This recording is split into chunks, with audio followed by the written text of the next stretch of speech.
नमस्कार दोस्तों, स्वागत है आपका आपके अपने ही यूट्यूब चैनल लक्ष्य क्लासेस पर। रोज की तरह आज भी हम सामान्य हिंदी के कुछ महत्वपूर्ण प्रश्नों पर चर्चा करेंगे। सभी लोग जल्दी से जल्दी जुड़ जाइए और सेशन को शेयर कर दीजिए। भाई शेयर बिना किए तो बात बनेगी नहीं, तो इसलिए जल्दी से शेयर कर दो सेशन को। सभी लोग जल्दी से जुड़ जाइए और जो लोग जुड़ गए हैं वो शेयर कर दीजिए जल्दी से।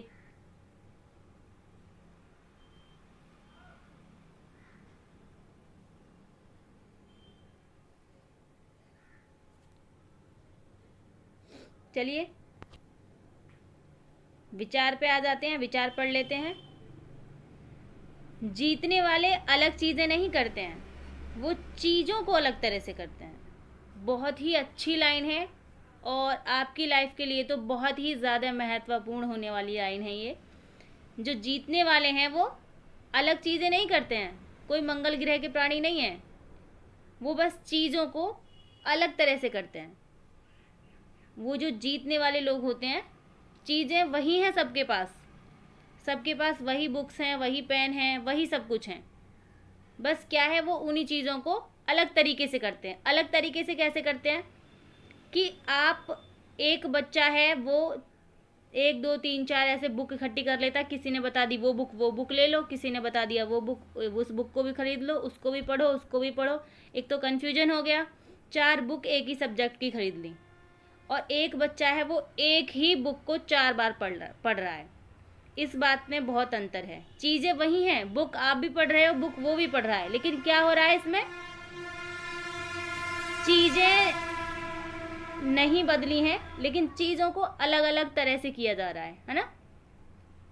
4 चीज़ें मत पढ़ो, लेकिन एक को 4 बार पढ़ो, कुछ ना कुछ तो ज़रूर मिल जाएगा।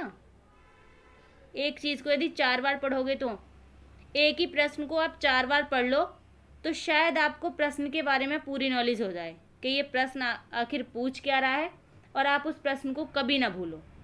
लेकिन एक जैसे ही प्रश्न तुम 4 बुकों में पढ़ लो तो इससे तो कन्फ्यूजन होगा ना। तो चीज़ें बहुत सारी नहीं करनी है, अलग करनी नहीं है, अलग करने का मत सोचो, लेकिन चीज़ों को अलग तरह से करो, अपनी तरह से करो। जैसे आपका मन कर रहा है बस वैसे करो, दूसरे की तरह मत करो, ठीक है। आप खुद को जितना खुद जानते हैं उतना और कोई नहीं जानता है। चलिए चलते हैं प्रश्न पर।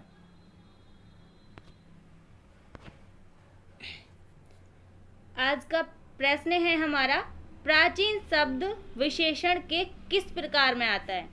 जल्दी से कमेंट बॉक्स में आंसर दीजिए, पहले सेशन को शेयर कर दीजिए ताकि सभी लोग जुड़ जाएं। सर्वनामिक विशेषण है, परिमाणवाचक विशेषण है, संख्यावाचक विशेषण है या गुणवाचक विशेषण है। जल्दी से कमेंट बॉक्स में इसका आंसर दीजिए।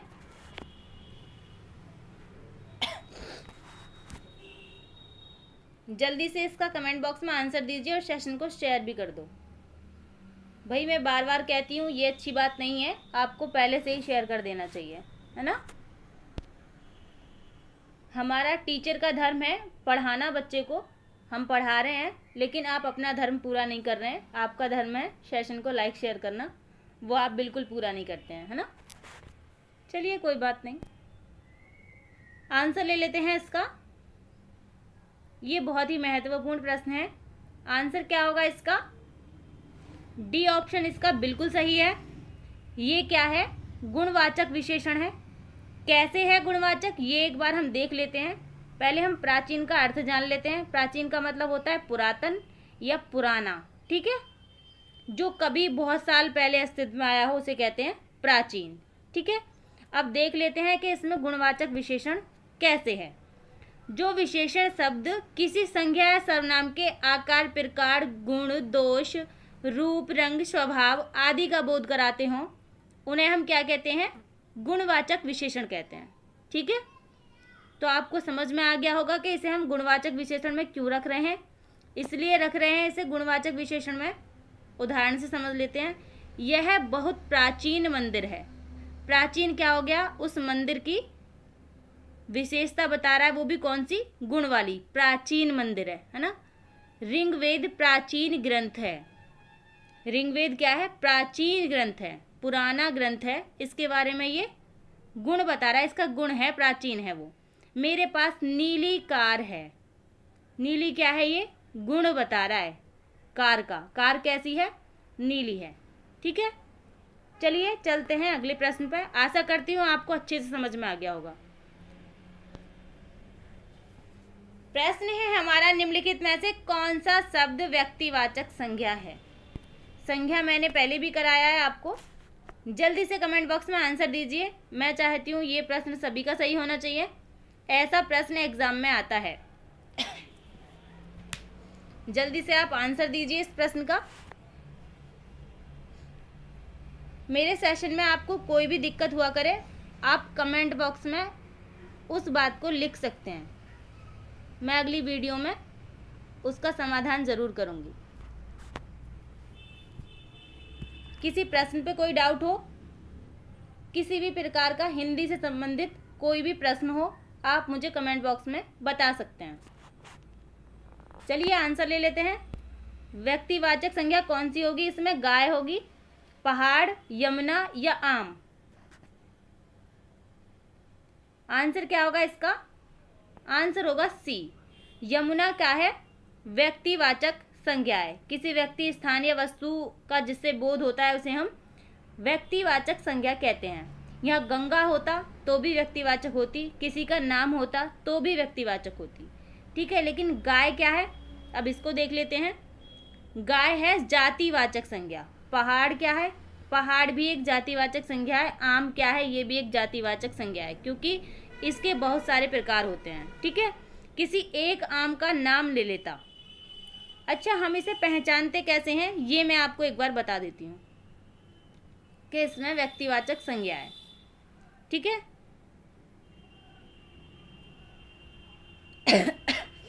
आप एक इस यमुना को वाक्य में प्रयोग करो। मतलब ऐसे देखें हम, गाय, कौन सी गाय? हमें नहीं पता ना कौन सी गाय। गाय तो बहुत सारी हो सकती हैं। पहाड़, कौन सा पहाड़? हमें नहीं पता ना कौन सा पहाड़ है। आम, कौन सा आम?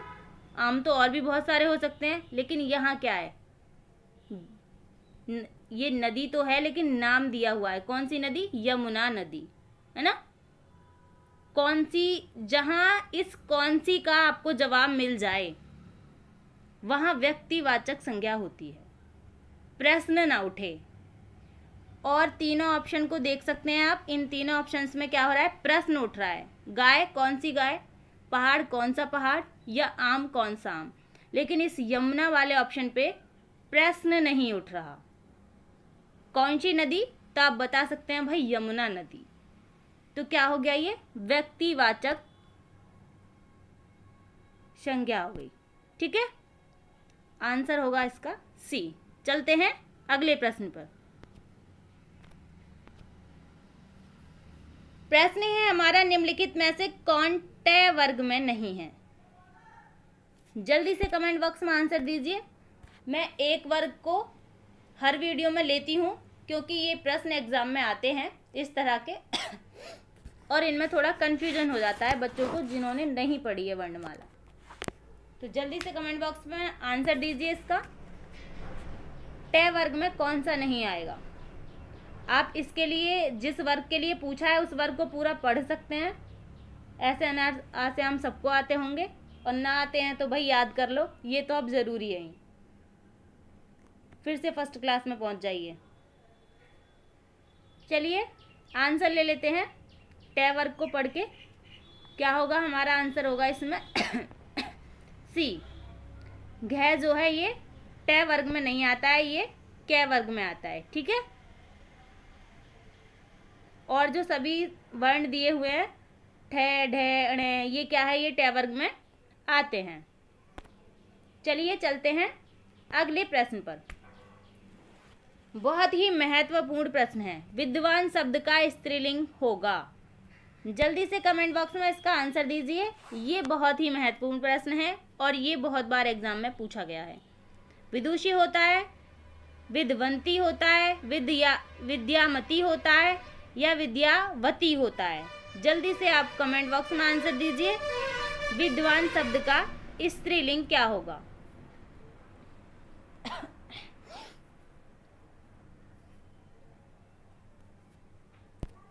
ये बहुत आसान प्रश्न है, आप सभी को इसका आंसर पता होगा। जल्दी से इसका आंसर दीजिए।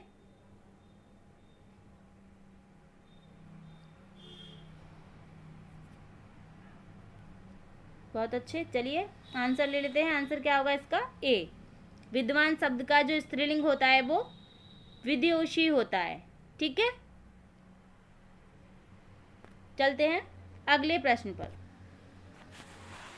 प्रश्न है हमारा, नीचे दिए गए शब्दों में से तत्सम शब्द का चयन कीजिए। तत्सम शब्द हमें देखना है कौन सा होता है तत्सम। धरती, गणना, नारियल या कांच? जल्दी से आप कमेंट बॉक्स में इसका आंसर दीजिए। इस प्रश्न में एक बहुत ही रोचक बात है, मैं उसे बताऊंगी आंसर लेते टाइम। आप जल्दी से इसका कमेंट बॉक्स में आंसर दीजिए। पहले तत्सम शब्द हमें ढूंढना है, तो आपको जो इनमें संस्कृत जैसा शब्द लग रहा हो आप उसको चयन कर सकते हैं। आप स्वतंत्र हैं आंसर देने के लिए।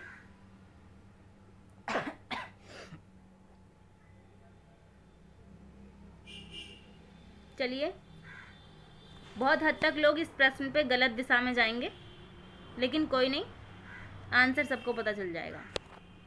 आंसर ले लेते हैं इसका। आंसर क्या होगा इसका? होगा बी आंसर। ठीक है, गणना जो होता है हमारा क्या होता है? ये तत्सम होता है। ठीक है, लेकिन ये धरती जो है ये तद्भव है। इसका धरती का तत्सम क्या होता है? धरणी होता है। ठीक है, धरणी होता है इसका। नारियल का जो तत्सम होता है वो क्या होता है? नारिकेल। ठीक है, नारिकेल होता है इसका तत्सम। सबसे रोचक बात यहाँ पर है, कांच जो है ये आपको तत्सम लग रहा होगा, लेकिन ये तत्सम नहीं है, ये तद्भव है। इसका तत्सम होगा, कांच ऐसे लिखा हुआ होगा, वो इसका तत्सम होगा। ठीक है, जब अनुनासिक चिन्ह लगा हो तो वो तद्भव होगा कांच में, सिंपल लिखा हुआ हो तो वो तद्भव हो, तत्सम होगा। इसमें उल्टा है, बहुत ज़्यादा कन्फ्यूजन होता है इसमें। ये जो लिखा हुआ है कांच ये तद्भव है, ये वाला जो कांच है इधर लिखा हुआ है ये तत्सम है। ठीक है, आशा करती हूँ आपकी समझ में आ गया होगा और आगे से आप कभी गलत नहीं करेंगे। आंसर था हमारा गणना। गणना क्या है? इसमें तत्सम शब्द है और बाकी सब क्या है? तद्भव है। गणना का जो तत्सम होता है वो तद्भव होता है, वो मैं तुम्हें बता देती हूँ क्या होता है? गिनती। गणना तत्सम है, इसका तद्भव क्या होगा? गिनती। चलिए चलते हैं अगले प्रश्न पर। प्रश्न है हमारा, अत्यंत में कौन सा उपसर्ग लगा है? बहुत ही आसान प्रश्न है, जल्दी से कमेंट बॉक्स में आंसर दीजिए। इस प्रश्न को आप एकदम लड्डू कह सकते हैं।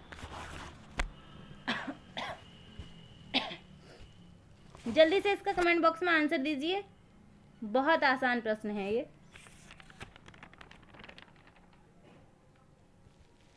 अत्यंत शब्द में कौन सा उपसर्ग लगा है? अधि, अति, अन या अब? उपसर्ग जो मूल शब्द से पहले लगा हो उसे कहते हैं उपसर्ग। चलिए आंसर ले लेते हैं। ऑप्शन नंबर बी बिल्कुल सही है, अति उपसर्ग लगा हुआ है इसमें। चलिए चलते हैं अगले प्रश्न पर। प्रश्न है हमारा, श्वेता के द्वारा खाना खाया जाता है, कौन सा वाच्य है? इसमें वाच्य पूछा है, श्वेता के द्वारा खाना खाया जाता है, कौन सा वाच्य है? कृतवाच्य है, कर्मवाच्य है, भाववाच्य है या आकृतवाच्य है? जल्दी से आपको कमेंट बॉक्स में आंसर देना है इसका, कौन सा वाच्य है।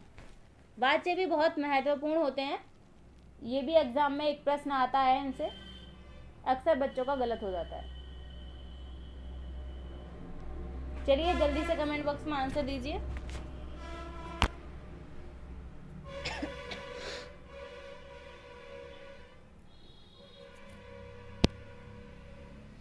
चलिए आंसर ले लेते हैं इसका। श्वेता के द्वारा खाना खाया जाता है, इसमें कौन सा वाच्य है? बी ऑप्शन इसका बिल्कुल सही होगा, कर्म वाच्य है। कर्म वाच्य कैसे है एक बार ये देख लेते हैं। श्वेता क्या करती है? श्वेता के द्वारा क्या हो रहा है? खाना खाया जा रहा है। क्या हो रहा है? खाना खाया जा रहा है। इसमें श्वेता के द्वारा खाने पर जोर दिया जा रहा है, तो क्या है इसमें? कर्म वाच्य है। ठीक है, श्वेता के द्वारा खाना खाए जाने पर बहुत जोर दिया जा रहा है, इसलिए इसमें क्या है? कर्म वाच्य है। ठीक है,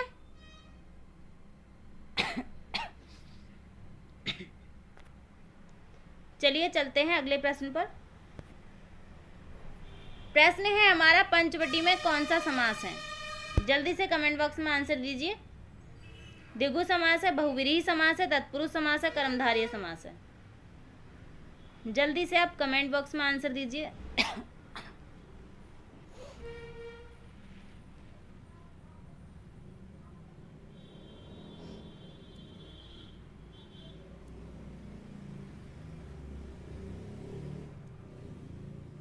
चलिए आंसर ले लेते हैं। समास विग्रह कीजिए पहले। क्या होगा इसका समास विग्रह? 5 वटों का समाहार। वटों का समाहार। ठीक है, जहां 5 वटों का समाहार होता है वहां क्या होता है? पंचवटी होती है। तो क्या होगा इसमें? ए ऑप्शन हमारा बिल्कुल सही है, द्विगु समास होगा, 5 वटों का समाहार। द्विगु समास की पहचान क्या होती है? इस समास में प्रथम पद संख्यावाचक होता है और दूसरा वाला जो पद होता है वो अंतिम पद संज्ञा होती है। वट इसमें संज्ञा है और 5 क्या है? संख्यावाचक है। तो इसमें क्या हो गया? द्विगु समास हो गया। लेकिन इस समास में एक और प्रॉब्लम है। कभी कभी द्विगु ऑप्शन में नहीं दिया होता है, बहुव्रीहि ऑप्शन में होता है ओनली, तो आपको बहुव्रीहि लगा देना है। बहुव्रीहि पंचवटी में क्यों होता है ये भी मैं बता देती हूँ। क्योंकि पंचवटी एक विशेष स्थान है, आपको भी पता होगा। पंचवटी विशेष स्थान है, इसलिए इसमें बहुव्रीहि समास भी हो जाता है। ठीक है, विशेष स्थान के लिए जो भी कोई विशेष स्थान होता है उसमें बहुव्रीहि समास हम लगा देते हैं, इसलिए इसमें कंफ्यूज ना हो।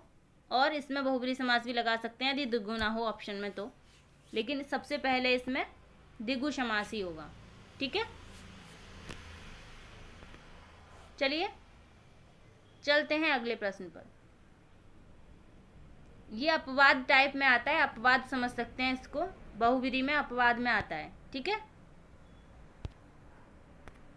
चलिए अगले प्रश्न पर चलते हैं। प्रश्न है हमारा, गोद लिया हुआ पुत्र के लिए एक शब्द है। जल्दी से कमेंट बॉक्स में इसका आंसर दीजिए, बहुत आसान प्रश्न है। गोद लिया हुआ पुत्र के लिए एक शब्द।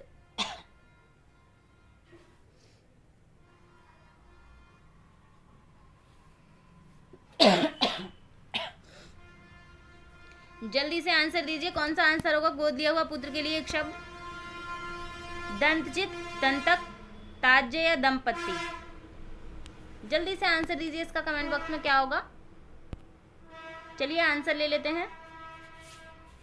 आसान प्रश्न है, इसका आंसर तो सभी का आ जाना चाहिए।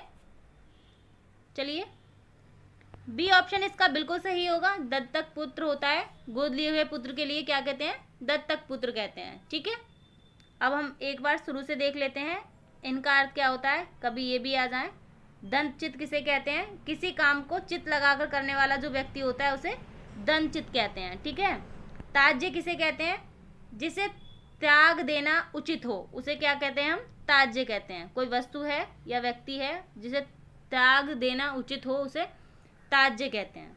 दंपत्ति कहते हैं पति पत्नी का जोड़ा, उसे दंपत्ति कहते हैं। चलिए चलते हैं अगले प्रश्न पर।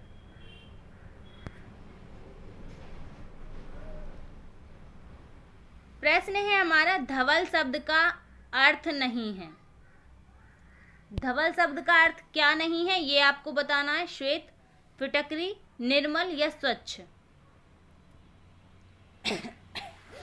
जल्दी से आप कमेंट बॉक्स में आंसर दीजिए। धवल शब्द का अर्थ क्या नहीं है? श्वेत नहीं है, फिटकरी नहीं है, निर्मल नहीं है या स्वच्छ नहीं है।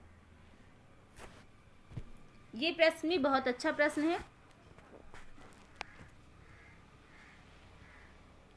आजकल ऐसे प्रश्न भी हिंदी में आने लगे हैं, थोड़े रीजनिंग टाइप के।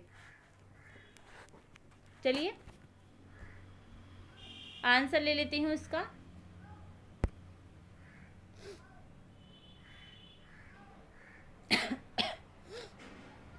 इस प्रश्न को हम इस प्रकार से भी लिख सकते हैं कि धवल का पर्यायवाची इनमें से कौन सा नहीं है, तो शायद आपके लिए आसान हो जाता ये प्रश्न। धवल शब्द का पर्यायवाची इनमें से कौन सा नहीं है।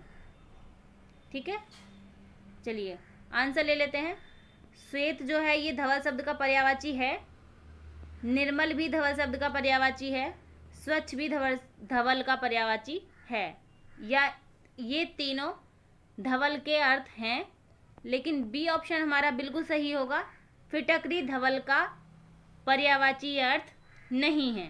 ठीक है, बाकी सब क्या है?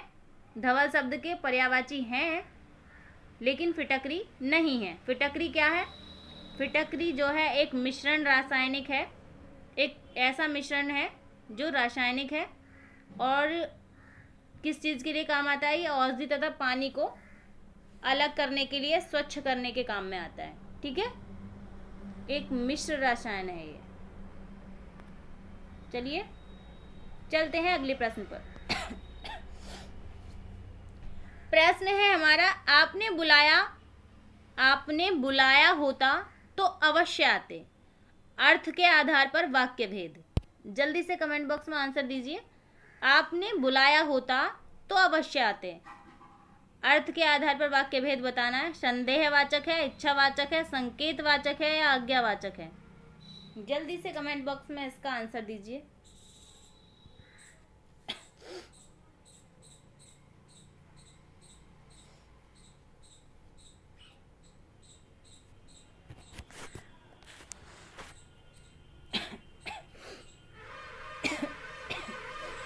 चलिए आंसर ले लेते हैं।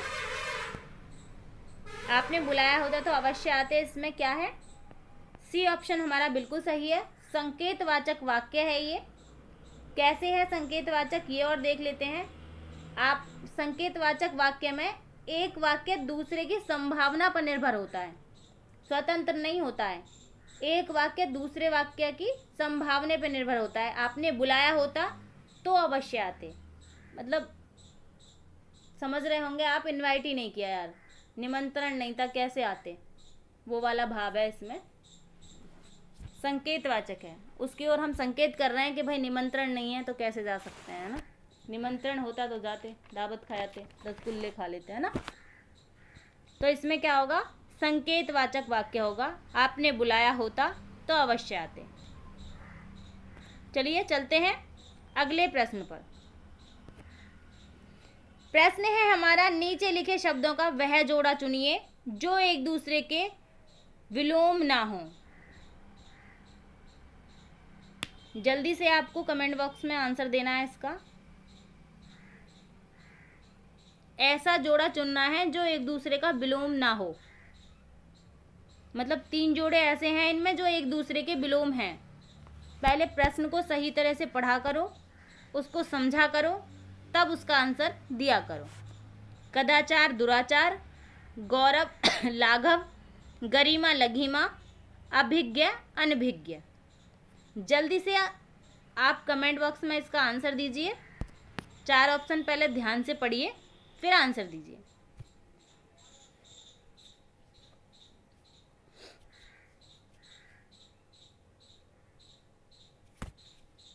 लगा लो भाई, तुक्का लगा लो, कोई दिक्कत नहीं है। आप तुक्का लगाने के लिए भी स्वतंत्र हैं। चलिए आंसर ले लेते हैं। ये बहुत ही अच्छा प्रश्न है। आंसर क्या होगा इसका? आंसर होगा इसका ए, कदाचार और दुराचार। बहुत लोगों को लग रहा होगा कि ये तो एक दूसरे के विलोम हैं, लेकिन क्या क्या है कि एक दूसरे के विलोम नहीं है।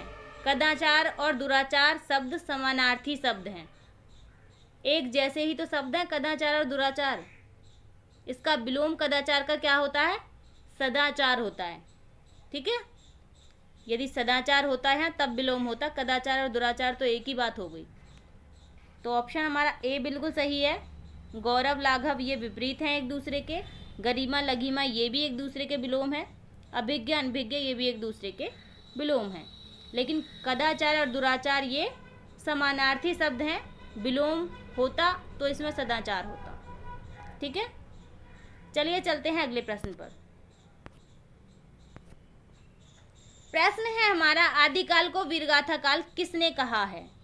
जल्दी से कमेंट बॉक्स में आंसर दीजिए। ये प्रश्न तो सभी को आता होगा और आना भी चाहिए, क्योंकि मैंने ये बहुत बार करवा दिया है। कम से कम 5-6 बार तो मैंने ही करवा दिए हैं ऐसे प्रश्न। किसने किसको क्या कहा है, ये प्रश्न मैंने करवा दिए हैं 5-6 बार। इसका आंसर सभी का सही होना चाहिए। मैं इसको ऐसे प्रश्न ज़्यादातर इसलिए लेती हूँ क्योंकि ये पूछे जाते हैं एग्ज़ाम में, और बच्चे क्या होता है इनमें कंफ्यूज हो जाते हैं और गलत कर देते हैं, इसलिए मैं इस प्रश्न को बार बार ले लेती हूँ। चलिए आंसर दीजिए इसका। आदिकाल को वीरगाथा काल किसने कहा है? हजारी प्रसाद द्विवेदी ने, डॉक्टर नागेंद्र ने, रामचंद्र शुक्ल ने या राहुल संकार्त्य जी ने?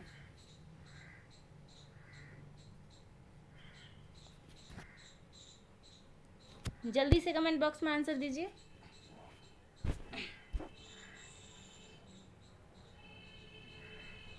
चलिए आंसर ले लेते हैं। इसका आंसर क्या होगा?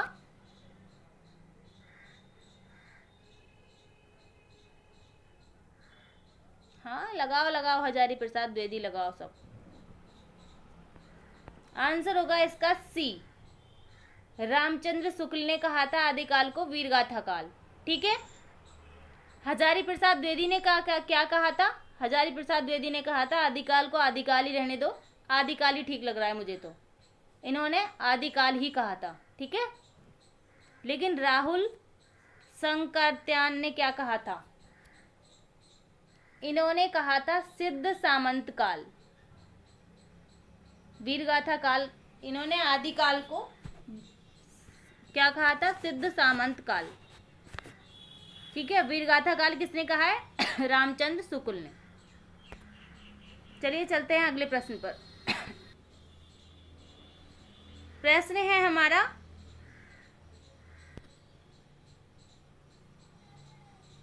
कोयले की दलाली में मुंह काला, इसका अर्थ पूछा है। क्या होगा कोयले की दलाली में मुंह काला?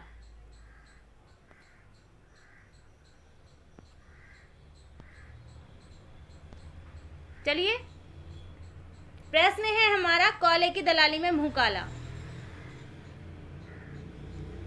क्या इसका अर्थ होगा कोयले की दलाली में मुंह काला? ये पूछा है प्रश्न ने। कोयले का व्यापार, बुरे काम से बुराई मिलना, झूठ बोलना, व्यापार में घाटा होना। जल्दी से इसका कमेंट बॉक्स में आंसर दीजिए, क्या आंसर होगा इसका? कोयले की दलाली में मुंह काला।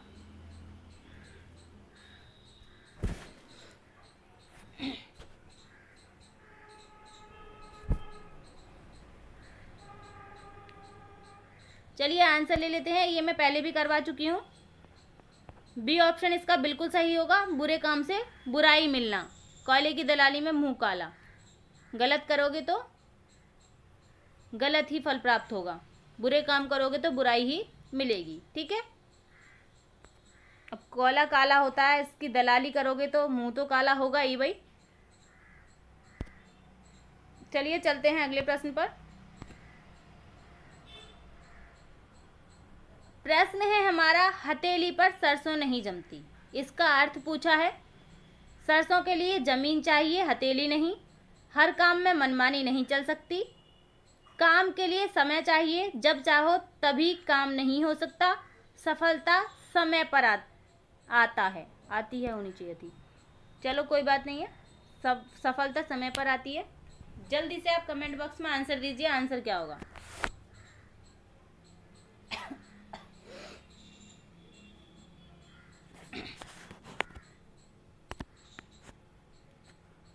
हथेली पर सरसों नहीं जमती। आपने आज ही किसी चीज का फॉर्म भरा है और कल ही आपसे कह दिया जाए कि आपका एग्जाम है, आप क्या करोगे? एग्जाम दे लोगे? नहीं दे पाओगे। उसके लिए क्या करना पड़ेगा? आपको तैयारियां करनी पड़ती हैं ना, पढ़ना होता है, तब आप एग्जाम दे सकते हैं। तो आप क्या बोलेंगे? यार इतनी जल्दी क्या हथेली पे सरसों जमा लूं मैं, है ना? तो इसका अर्थ आप समझ गए होंगे। काम के लिए समय चाहिए, जब चाहो तब कोई काम नहीं हो सकता। तो हथेली पे सरसों नहीं जम सकती है। सरसों के लिए खेत की ज़रूरत होती है और उसमें बीज डाला जाता है, जब जाके सरसों उगती है। चलिए चलते हैं अगले प्रश्न पर। प्रश्न है हमारा, दो वर्णों के मेल से होने वाले विकार को कहते हैं। दो वर्णों के मेल से जो विकार होता है उसे क्या कहते हैं? हम संधि कहते हैं, उपसर्ग कहते हैं, समास कहते हैं या प्रत्यय कहते हैं? जल्दी से कमेंट बॉक्स में आंसर दीजिए, क्या कहते हैं? मुझे नहीं पता है भाई, आप बताइए जल्दी से क्या कहते हैं।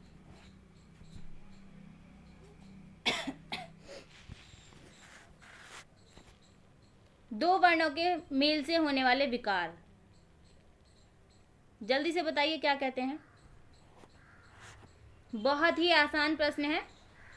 अब लड्डू बहुत खा लिए हो तो इसको कुछ और कह सकते हैं आप, बर्फी कह लो। चलिए आंसर ले लेते हैं अब। दो वर्णों के मेल से होने वाले विकार को क्या कहते हैं हम? आंसर होगा हमारा ए, संधि कहते हैं। ठीक है। अब यदि ये प्रश्न ऐसा होता, दो शब्दों के मेल से होने वाले विकार को क्या कहते हैं, तो हम क्या कहते? तो हम कहते कि इसका ऑप्शन समास वाला ठीक है, समास होगा ये। दो शब्दों के मेल से क्या होता है? समास होता है। दो वर्णों के मेल से होने वाले विकार को संधि कहते हैं। उपसर्ग जो मूल शब्द से पहले लगा हो उसे उपसर्ग कहते हैं, मूल शब्द के बाद में जो लगा हो उसे प्रत्यय कहते हैं। चलिए चलते हैं अगले वाले प्रश्न पर। प्रश्न है हमारा, दयानंद में प्रयुक्त संधि का नाम।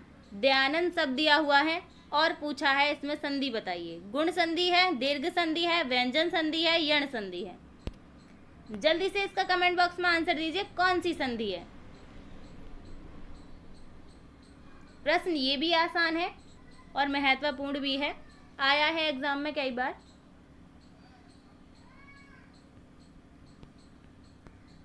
इसका संधि विच्छेद क्या होगा? दया प्लस आनंद। अब शायद आपका प्रश्न बहुत आसान हो गया है, अब आप सब बता देंगे इसमें संधि का नाम कौन सी संधि होगी? दया प्लस आनंद। विद्यालय वाला ही तो हो रहा है पूरा। बी ऑप्शन बिल्कुल सही है, दीर्घ संधि। ठीक है। चलिए चलते हैं अगले प्रश्न पर। दयानंद में दया प्लस आनंद संधि विच्छेद है, इसका दीर्घ संधि है। ठीक है। अगले प्रश्न पर चलते हैं। प्रश्न है हमारा, साखी के रचयिता हैं। रसखान है, सूरदास हैं, कबीरदास हैं या रहीमदास हैं? जल्दी से आपको आंसर देना है, कौन से दास हैं? रसखान है, कौन है? साखी के रचयिता, ये जिसकी भी रचना है बहुत महत्वपूर्ण रचना है।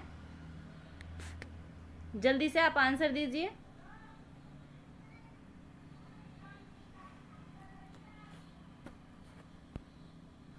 चलिए आंसर ले लेते हैं। आंसर क्या होगा इसका?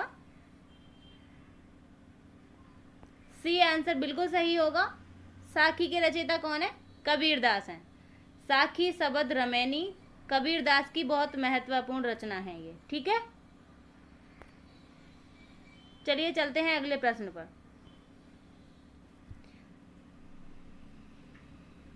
प्रश्न है हमारा, थोता चना बाजे घना। इसका अर्थ पूछा है। क्या होगा इसका अर्थ? थोथा चना बाजे घना, बहुत अधिक बोलना, ओछे व्यक्ति अधिक दिखावा करते हैं, बढ़ा चढ़ाकर बात करना, बहुत शोर करना। जल्दी से आप कमेंट बॉक्स में इसका आंसर दीजिए। ये बहुत अच्छा प्रश्न है और आप सब इसको यूज भी करते हैं।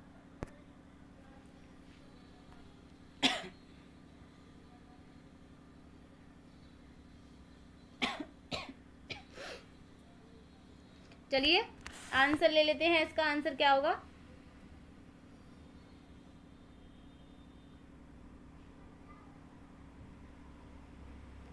आंसर होगा इसका बी, ओछे व्यक्ति अधिक दिखावा करते हैं, थोता चना बाजे घना। दिखावा जो बहुत लोग बहुत करते हैं, होता कुछ नहीं है लेकिन दिखावा ही दिखावा होता है, वो इस श्रेणी में आते हैं, थोता चना बाजे घना। चलिए चलते हैं अगले वाले प्रश्न पर। प्रश्न है हमारा गूलर का फूल होना, इसका अर्थ पूछा है। ये भी बहुत अच्छा प्रश्न है, जल्दी से कमेंट बॉक्स में आंसर दीजिए। गूलर का फूल होना, कभी कभी दिखाई देना, स्पष्ट दिखाई देना, कभी भी दिखाई ना देना, व्यर्थ की बात करना। जल्दी से कमेंट बॉक्स में आंसर दीजिए। आज के सेशन का लास्ट प्रश्न है ये, और बेहद ही अच्छा प्रश्न है। सेशन को लाइक शेयर कर दीजिए, जल्दी से चैनल को सब्सक्राइब कर दीजिए।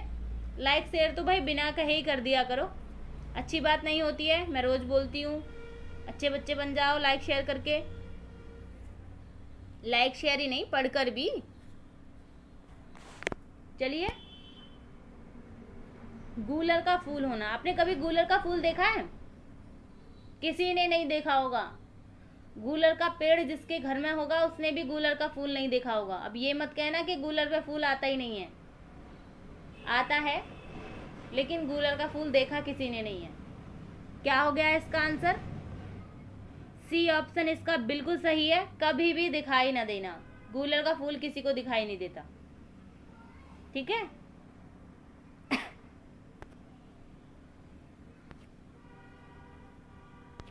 सेशन को इतनी देर तक देखने के लिए धन्यवाद।